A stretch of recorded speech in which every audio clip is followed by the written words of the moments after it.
Mesdames et messieurs, bonsoir. Merci d'avoir choisi RTI1 à la une de ce 20h. Ce jeudi s'est tenu un conseil des ministres au palais présidentiel au Plateau. Les membres du gouvernement sous la houlette du président Alassane Ouattara ont évoqué plusieurs sujets. Au nombre des décisions importantes prises, le décret de revalorisation des pensions destiné aux victimes des accidents de travail. La Fondation Children of Africa offre 15 000 kits scolaires à tous les élèves de Côte d'Ivoire. La première dame, Dominique Ouattara, qui en est la présidente, a officiellement donné le top départ de la distribution gratuite des kits aujourd'hui à l'EPP Moussou 3 dans la ville historique de Grand Bassam. Les cours ont démarré à l'Université Polytechnique de Mans. Les étudiants ont repris le chemin des amphithéâtres depuis 2 semaines avant la rentrée dans les autres universités prévue le 2 octobre prochain. Mais comment et dans quelles conditions se déroulent les cours? Nos équipes de reportage font le constat dans ce 20h. Le SARA, le Salon international de l'agriculture et des ressources animales, ouvre ses portes à Abidjan. Au cœur des enjeux, la souveraineté alimentaire. Il s'agit de réfléchir aux innovations pour améliorer la compétitivité des secteurs agricoles. Près d'1 millier d'exposants et 50 000 visiteurs sont attendus. Soyez les bienvenus sur RTI1. Ce jeudi s'est tenu un conseil des ministres au palais présidentiel, au Plateau. Les membres du gouvernement, sous la houlette du président Alassane Ouattara, ont évoqué plusieurs sujets. Au nombre des décisions importantes prises, le décret de revalorisation de pensions destiné aux victimes des accidents de travail. Mais qu'en est-il? Quelles sont les implications? Vous aurez les éléments de réponse dans le reportage de Viviane Aimé. C'est à voir dans quelques instants. Voilà, et lors de ce conseil des ministres, le Premier ministre Patrick Achi a salué les actions du président de la République pour le bien-être des Ivoiriens. Il s'est par ailleurs engagé à accélérer la mise en œuvre de la feuille de route 2023 du gouvernement ivoirien. Et à sa suite, le président de la République, Alassane Ouattara, a fait une déclaration. Je vous invite à écouter. Monsieur le Premier ministre, je suis moi aussi heureux de vous retrouver tous après une interruption de quelques semaines. Ce Conseil des ministres se tient près de 2 mois après la disparition de mon aîné, le président Henri Konan Bédié, ancien président de la République qui a marqué la vie politique de notre pays pendant plusieurs décennies. Je voudrais à nouveau saluer sa mémoire et renouveler mes sincères condoléances à ses familles biologiques et politiques, ainsi qu'à toute la nation.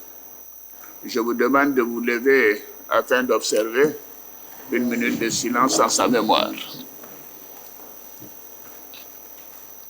Monsieur le vice-président de la République, monsieur le Premier ministre, chef du gouvernement, mesdames et messieurs les membres du gouvernement, en effet, le samedi 2 septembre 2023, les élections régionales et municipales se sont déroulées dans la quiétude, la transparence et le respect du jeu démocratique. Les élections sénatoriales qui ont suivi, le samedi 16 septembre, se sont également bien déroulées. Je n'ai été très satisfait quant au déroulement. J'adresse mes félicitations au Premier ministre Patrick Achi, à toute l'équipe gouvernementale, ainsi qu'à la commission électorale indépendante pour l'organisation réussie de ces 3 scrutins. La CEI a fait du bon travail, malgré quelques imperfections qui seront corrigées au fil du temps.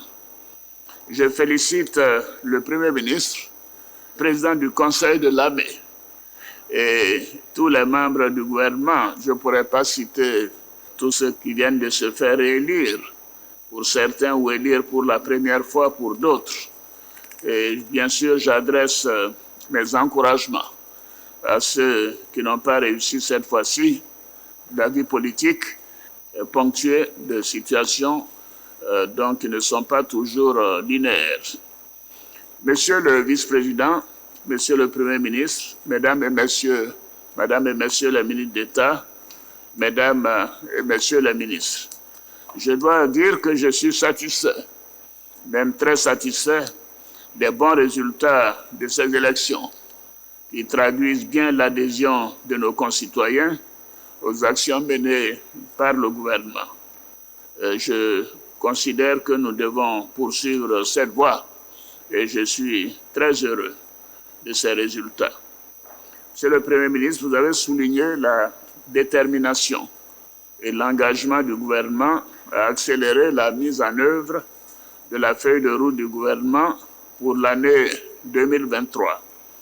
Je prends bonne note de toutes les actions qui feront partie de vos priorités au cours des prochains mois. Je salue la contribution de chacune et de chacun de vous dans notre quête commune de paix et surtout de bâtir une Côte d'Ivoire en paix et en sécurité avec un environnement démocratique bien ancré. Je compte sur vous pour que cette rentrée soit placée sous le sceau de l'accélération des réformes. Je vous demande de vous y consacrer avec davantage d'ardeur et d'efficacité. Alors, je voudrais dire que normalement, après des élections de ce genre, on procède à un remaniement ministériel. Telle n'est pas ma décision aujourd'hui. Cela se fera dans les prochaines semaines. En attendant, je vous encourage à continuer le travail qui est fait en toute sérénité. Je voudrais dire que, bien sûr, les élections locales ne sont pas un critère de rester au gouvernement ou pas. C'est en général les élections parlementaires, les élections législatives et les élections sénatoriales. Je note que la Côte d'Ivoire a fait des progrès importants dans plusieurs régions et dans plusieurs communes. Je ne peux que vous féliciter et vous dire toute ma satisfaction. Je procéderai la semaine prochaine à des nominations de présidents d'institutions. Comme vous le savez, j'ai décidé, avec l'assentiment du présidium du RHDP, de nommer M. Gilbert Koné-Kafana comme haut représentant du chef de l'État avec rang de président d'institution. Bravo, Kafana. Je procéderai également la semaine prochaine à la nomination du président de la haute autorité pour la bonne gouvernance, dont le mandat est venu à expiration, mais également la nomination du grand chancelier de l'Ordre national, ainsi que la nomination du président de la Cour de cassation. Donc j'ai une série de nominations de présidents d'institutions. Bien entendu, nous procéderons aussi au renouvellement du mandat de l'inspection générale. Et c'est après tout cela que le remaniement ministériel pourrait avoir lieu, notamment en raison de la visite prochaine de la directrice générale du Fonds monétaire international, Mme Kristalina Georgieva, et également un certain nombre de contraintes que nous avons la semaine prochaine. Tout cela sera couronné par la rentrée du Sénat, qui aura donc besoin de l'élection d'un nouveau président également au niveau du Sénat pour le 12 octobre. Et bien sûr, les sénateurs pourront faire leur entrée à cette occasion et le nouveau gouvernement sera mis en place quelques jours après la rentrée du Sénat. Voilà, Monsieur le Premier ministre, je voudrais donc renouveler toutes mes félicitations aux membres, vous-même. Le vice-président et moi-même, nous avons longuement travaillé hier soir à tous les ministres et à tous nos collaborateurs pour l'important travail qui a été fait et dont les résultats nous ont permis de faire une performance inégalée depuis que le multipartisme a été institué dans notre pays. Et moi, j'en suis très fier et je vous demande également d'avoir la même satisfaction pour vos résultats. Je pense que nos concitoyens sont très fiers du travail qui est fait et nous ne pouvons que nous en réjouir. Donc je vous souhaite à tous bonne chance et je vous réitère à nouveau toutes mes félicitations. Je vous remercie. Voilà, et toujours au plateau et lors du Conseil des ministres tenu ce jeudi, les membres du gouvernement sous la houlette du président Alassane Ouattara ont pris d'importantes décisions, entre autres le décret de révalorisation des pensions destinées aux victimes des accidents de travail. Qu'en est-il au juste et quelles sont les implications? Éléments de réponse dans ce reportage de Viviane Aimé. Un conseil des ministres s'est tenu ce jeudi 28 septembre sous la présidence du chef de l'État, le président Alassane Ouattara. Conseil des ministres au cours duquel le gouvernement, par la voix du Premier ministre Patrick Achi, s'est engagé auprès du président de la République à redoubler d'ardeur au travail pour faire face au défi mondial qu'est la cherté des denrées alimentaires et faire face en outre aux défis sécuritaires. Une des décisions phares au plan social de ce Conseil des ministres est le projet de décret de revalorisation des rentes versées aux victimes des accidents de travail. Le Conseil d'administration de la Caisse nationale de prévoyance sociale, IPS-CNPS, a procédé le 22 août 2022 à la revalorisation de 3% des rentes dues aux victimes des accidents du travail ou de maladies professionnelles du secteur privé et assimilé avec date de prise d'effet fixée au 1er avril 2022. Le présent décret, qui est donc une régularisation, entérine la décision de l'IPS-CNPS. Par ailleurs, le Conseil vient de mettre en place un certain nombre de dispositions qui vont permettre de mieux insérer les jeunes dans la pratique du commerce intérieur. La stratégie de modernisation du commerce intérieur, adoptée par le gouvernement, vise à renforcer les infrastructures de mise à marché, à développer des mécanismes de financement faciles d'accès pour les commerçants et à insérer les jeunes nationaux dans les différents segments du commerce intérieur de façon à professionnaliser ce secteur, à le rendre plus dynamique pour endiguer la cherté de la vie. Dans cette perspective, le décret relatif à l'OCPV réorganise les organes et le fonctionnement de cette structure afin d'améliorer le circuit de distribution et de commercialisation des produits vivriers et de garantir leur disponibilité en toute saison, notamment dans les centres urbains. De même, au plan de l'enseignement technique et la formation professionnelle, le Conseil vient d'adopter un ensemble de dispositions pour permettre aux jeunes apprenants d'être opérationnels au sortir de leur formation. Ce sont 4 décrets qui ont été adoptés au total. Le premier décret est relatif à la formation par alternance sous statut scolaire dans l'enseignement et la formation technique et professionnelle. Ce décret institue, aux côtés des modes de formation résidentielle et de formation par apprentissage, le mode de formation par alternance sous statut scolaire et organise ses modalités de déroulement. La formation par alternance associe les établissements de formation et les milieux professionnels afin d'assurer aux apprenants, en plus des connaissances générales, des connaissances professionnelles et technologiques avancées par l'exercice d'une activité au sein d'une entreprise. Elle ouvre sur un niveau de qualification professionnelle approfondi dans la spécialité choisie à raison de 40% de temps de formation dans l'établissement de formation et 60% de temps de formation pratique en entreprise. Le Conseil a en outre décidé de réformer la formation dispensée au sein des instituts d'éducation et de formation féminine, IFEF. Les IFEF sont des structures alternatives d'éducation et de formation dédiées exclusivement aux femmes, notamment les jeunes filles sorties précocement du système éducatif classique. Le Conseil a décidé de restructurer ces structures pour en faire de véritables instruments d'insertion socio-économique des jeunes filles déscolarisées et non scolarisées. Il s'agit d'orienter la formation vers la préparation d'un métier sanctionné par la délivrance de certificats reconnus tant par les services de l'État que par le secteur privé, afin d'accroître les possibilités d'insertion économique des apprenantes des IFEF. Le Conseil des ministres a ainsi examiné 2 projets de loi, 18 projets de décret, une communication et un point de divers. Voilà, et en cette rentrée scolaire, les parents et les élèves peuvent garder le sourire.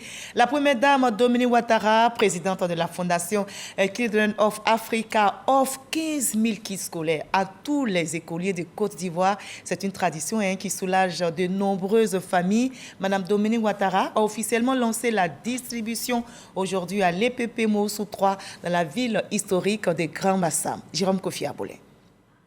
La Fondation Children of Africa, présidée par la première dame de Côte d'Ivoire, Dominique Ouattara, dans sa logique de distribution des kits scolaires.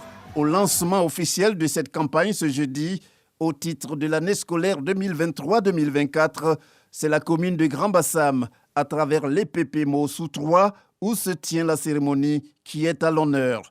Madame la Première Dame, avec le cœur dans le développement d'une éducation de qualité pour offrir un autre avenir aux enfants défavorisés et construire une société meilleure, une Côte d'Ivoire plus solidaire. Vous contribuez de manière admirable à la mise en œuvre de la noble vision portée par son Excellence, Monsieur le Président de la République, votre époux, qui ambitionne de faire de notre pays un pôle de référence qui se fonde sur des citoyens bien formés et porteurs de valeurs d'excellence.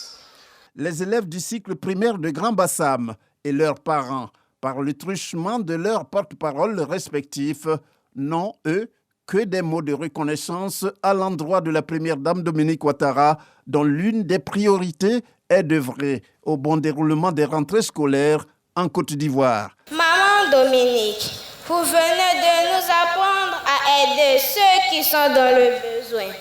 Nous, vos enfants, prions Dieu de vous donner longue vie et assez de moyens pour continuer d'aider les plus démunis. Nous vous promettons de bien travailler en classe et d'obtenir de bons résultats. Que le Seigneur vous donne la santé et vous protège, ainsi que notre papa, le président Alassane Ouattara. Nous vous aimons très très fort. Madame la Première Dame, notre joie est encore plus grande de savoir que vous venez offrir des kits scolaires à vos enfants. Vos frères et sœurs, les parents d'élèves du département de Grand Bassam, étaient très tourmentés par la rentrée scolaire. Vous venez de les soulager véritablement. Les enseignants, très dévoués, sont souvent désarmés devant les élèves démunis, dépourvus. Vous les mettez à l'aise dans leur travail. Madame la Première Dame, par votre bonté légendaire, vous ouvrez la route de l'éducation à vos enfants. Pour tout ce qui précède, nous vous disons merci, infiniment merci. C'est l'occasion pour la ministre de l'Éducation nationale et de l'alphabétisation d'apporter le soutien du gouvernement à l'action de la Fondation Children of Africa et de sa présidente pour leur contribution à l'essor du système scolaire ivoirien. Madame la Première Dame, vous êtes avec nous sur tous les fronts de l'éducation de nos enfants. Construction et équipement d'établissements scolaires. Construction et équipement de salles multimédia pour les établissements scolaires. Bibliobus. Voyage de découverte en France pour les meilleurs élèves. Distribution de kits scolaires et j'en passe. La liste des actions qui traduisent votre engagement au service de la jeunesse ivoirienne en général et du système éducatif en particulier est longue, très longue. Je suis heureuse d'affirmer que vous êtes toujours à nos côtés pour une école inclusive, une école de qualité et une école de mérite. Pour la première dame de Côte d'Ivoire, Dominique Ouattara, il n'y a rien de plus important que de perpétuer ce qui, à ses yeux, reste une tradition. Chaque année, au moment de la rentrée des classes, la Fondation Children of Africa met un point d'honneur à aider les familles partout en Côte d'Ivoire à assurer une rentrée scolaire réussie à leurs enfants. Au fil du temps, la distribution de kits scolaires est devenue une tradition à laquelle nous tenons. Cet acte solidaire a pour but d'assister les familles afin que nos enfants puissent aller à l'école dans de meilleures conditions possibles. Nous avons également ramené des équipements et des vivres pour les cantines des écoles de Grand Bassam, des jeux d'éveil et des jeux d'extérieur pour nos tout-petits, des produits et du matériel d'entretien pour les écoles, ainsi que du mobilier pour le bureau des enseignants. À ce stade de mon propos, j'aimerais réitérer mes sincères remerciements à tous nos généreux donateurs, grâce auxquels il est possible de faire tous ces dons. Chers enseignants, je voudrais à présent me tourner vers vous pour vous dire que vous faites un travail admirable auprès de nos enfants. Vous avez choisi un noble métier qui vous octroie une importante responsabilité, non seulement dans la vie de nos enfants, mais aussi en ce qui concerne l'avenir de notre nation. Je tiens à vous féliciter pour l'excellent travail que vous réalisez au quotidien et pour votre engagement. Très chers parents, l'avenir de nos enfants a toujours eu une grande importance à mes yeux. Je partage sincèrement votre souhait de voir nos enfants réussir leur parcours de vie. Merci pour tous vos efforts et les sacrifices que vous consentez chaque année pour que vos enfants, nos enfants, aient le meilleur. Quant à vous, mes chers enfants, je vous souhaite de passer une très belle année scolaire et qu'à l'issue de celle-ci, la réussite soit au rendez-vous. Ce sont au total 15 000 kits scolaires, dont 5 000 pour le département de Grand Bassam, qui vont être distribués aux écoliers ivoiriens. Des kits notamment composés de cartables, de livres et autres fournitures. Circonstance oblige, la présente cérémonie de lancement officiel de distribution de ces kits s'est illustrée comme un moment de fête, avec notamment des échanges de présents ainsi que des ballets et des prestations d'artistes ayant permis à toutes les personnalités sur place de chanter et d'esquisser des pas de danse dans la gaieté. Voilà, et il y a un communiqué à l'attention des parents et élèves, communiqué émanant du ministère de l'Éducation nationale et de l'alphabétisation. Le ministère de l'Éducation nationale et de l'alphabétisation porte à la connaissance des élèves, des parents d'élèves et de la communauté éducative qu'à l'issue de l'expiration du délai requis pour les inscriptions en ligne des élèves des lycées et collèges de l'enseignement général au titre de l'année scolaire 2023-2024, qu'une ouverture exceptionnelle de la plateforme sera faite du 1er au 9 octobre 2023, inclus délai de rigueur. Le ministère invite les élèves retardataires à procéder à leur inscription durant cette période. Aucune inscription ne sera possible après le 9 octobre 2023 au titre de l'année scolaire en cours, signé du chef de service de communication et des relations publiques au ministère de l'Éducation nationale et de l'alphabétisation, Xavier Efoué, administrateur civil. Et les cours ont démarré à l'Université Polytechnique de Mans. Les étudiants ont repris le chemin des amphis depuis 2 semaines avant la rentrée dans les autres universités prévues le 2 octobre prochain. Mais comment et dans quelles conditions se déroulent au juste ces cours? Comment étudiants et enseignants ainsi que personnel administratif abordent-ils cette nouvelle année académique? Mamadou Kouassi les a tous interrogés. Des étudiants de la licence 2 en mine, géologie et biologie en plein cours magistral sur les sciences végétales. Nous sommes à l'Université Polytechnique de Mans, à l'ouest de la Côte d'Ivoire. Au niveau de la nutrition des plantes, nous allons voir d'abord comment la plante se nourrit avec l'eau, ce qu'on appelle la nutrition hydrique. Ensuite, comment la plante se nourrit donc avec les minéraux, on appelle la nutrition donc, minérale. Et nous allons voir une spécificité de la nutrition minérale qui est ce qu'on appelle la nutrition azotée. Le cours est très intéressant et le professeur aussi le fait bien. En dehors du cours, tout se passe bien. C'est vrai qu'il y a la pression, mais avec un peu de motivation des professeurs et puis de nos amis, ça va. Les cours ont démarré effectivement dans cette université depuis le 11 septembre dernier, dans l'ensemble des filières et des grandes écoles. Le cours se déroule très bien. Vous pouvez le constater par vous-même. Nous avons une classe pleine. Les étudiants sont là, ils sont motivés. Surtout qu'ils sont, pour la classe qui nous concerne aujourd'hui, qui sont en dernière année, en Master 2. Et dans 3 mois, ils iront en stage. Et ils ont tous répondu présent. Et l'année de même également pour toute l'université. Après 2 semaines de cours, place aux travaux dirigés et aux autres évaluations avec les exposés. Ici, l'une des particularités, les classes de master ne comptent que 25 étudiants par filière. Lorsque les étudiants finissent le master de BB à l'Université de Mans, ils ont 3 possibilités, il y a 3 options en fait. Vous avez environnement et développement durable, donc pour ceux qui veulent embrasser les carrières de l'environnement. Vous avez aussi tout ce qui est biotechnologie, bioressources. Voilà. Et vous avez également donc, comment on appelle, au niveau de la pharmacologie, la transformation donc, des plantes médicinales africaines. Dans cette université, l'on enregistre des classes ingénieurs en mines, en énergie, métallurgie et en matériaux. J'ai choisi la filière énergie parce que d'une part, c'est une filière que j'aime beaucoup. Voilà. Et puis, dans cette filière-là, il y a beaucoup d'opportunités. Et mon ambition, c'est d'être un ingénieur en génie énergétique. Ici, nous travaillons sur les matériaux. Qui parle de matériaux parle de tout, de la vie mieux. Donc, j'ai voulu...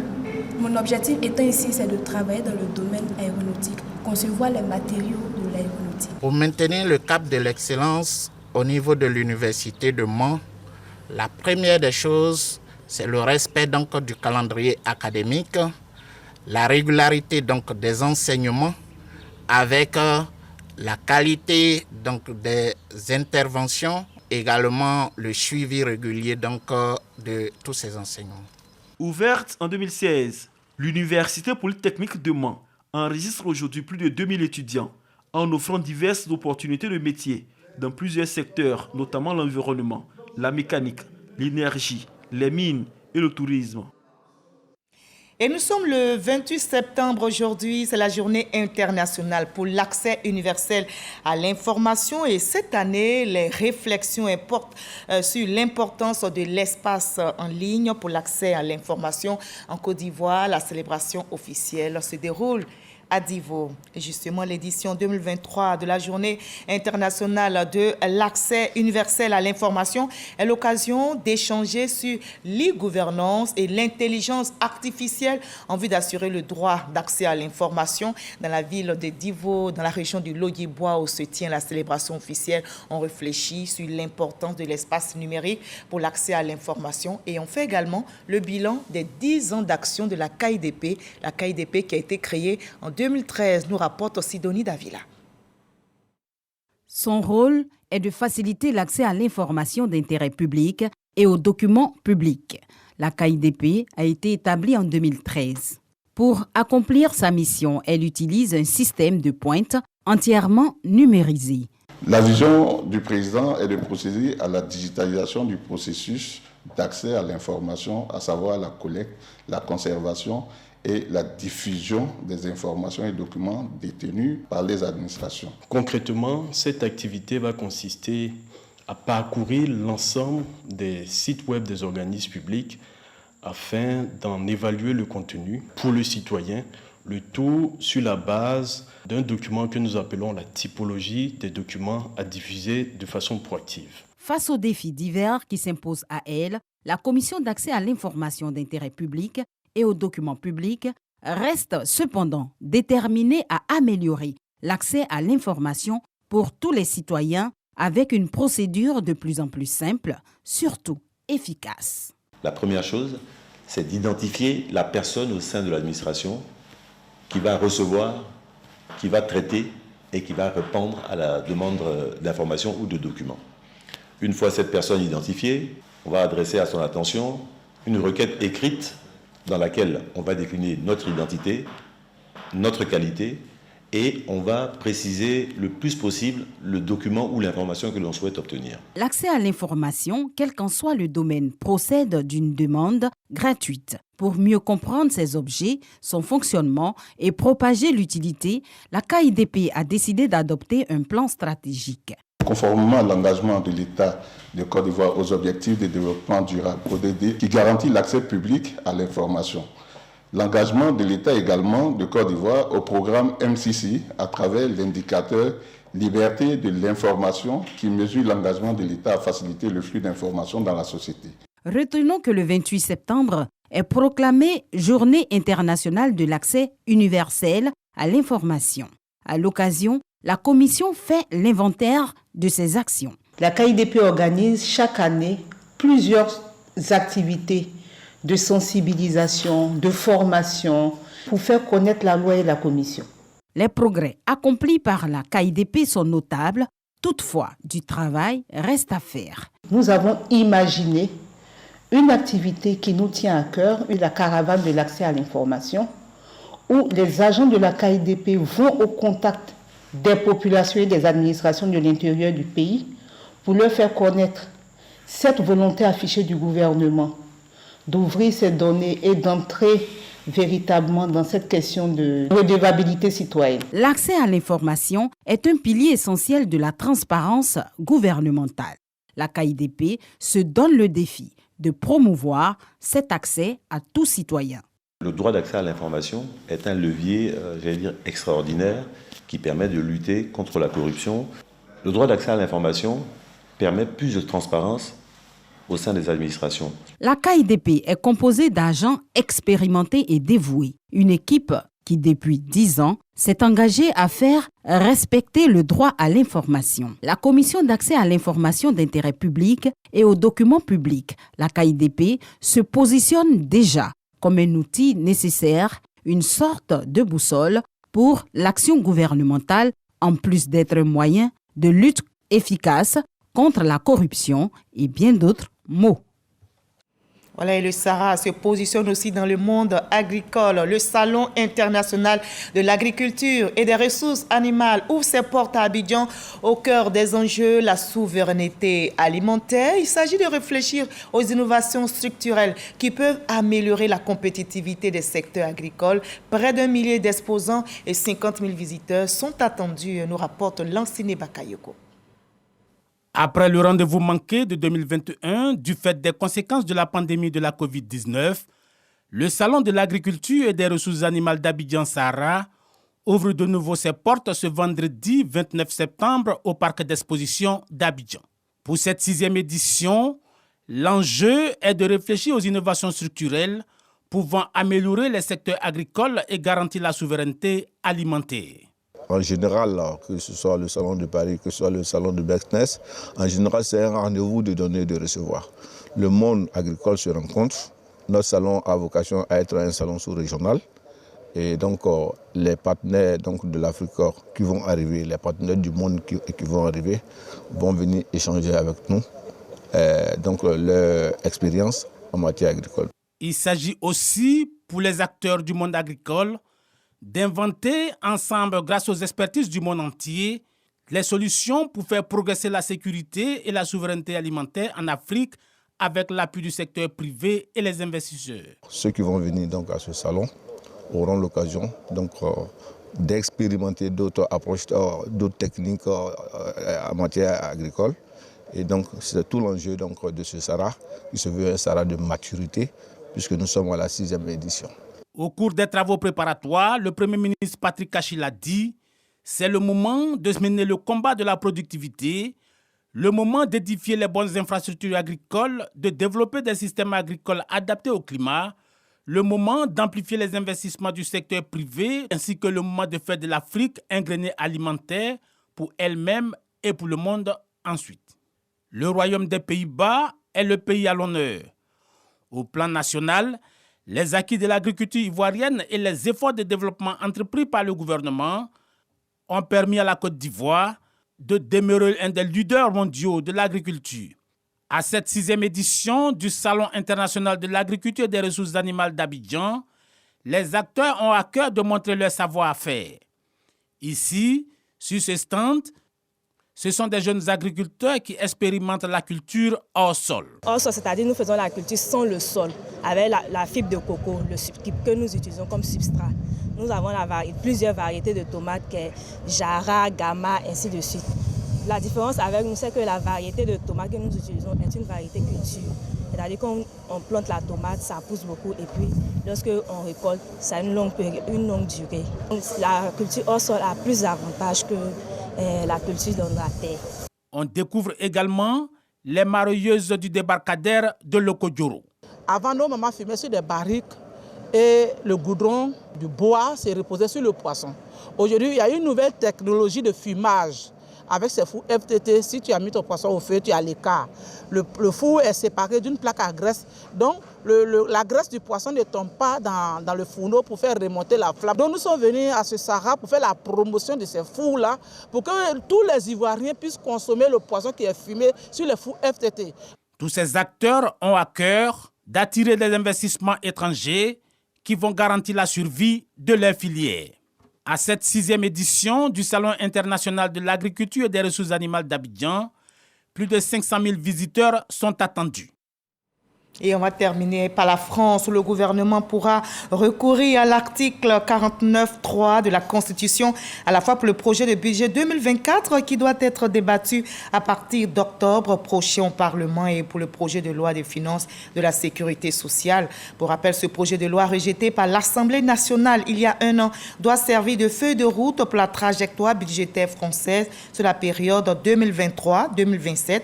L'exécutif tient particulièrement à ce test qui permettra, selon lui, le versement par Bruxelles à la France de plus de 17 milliards d'euros sur la période 2023-2024. L'opposition annonce qu'elle déposera une motion de censure.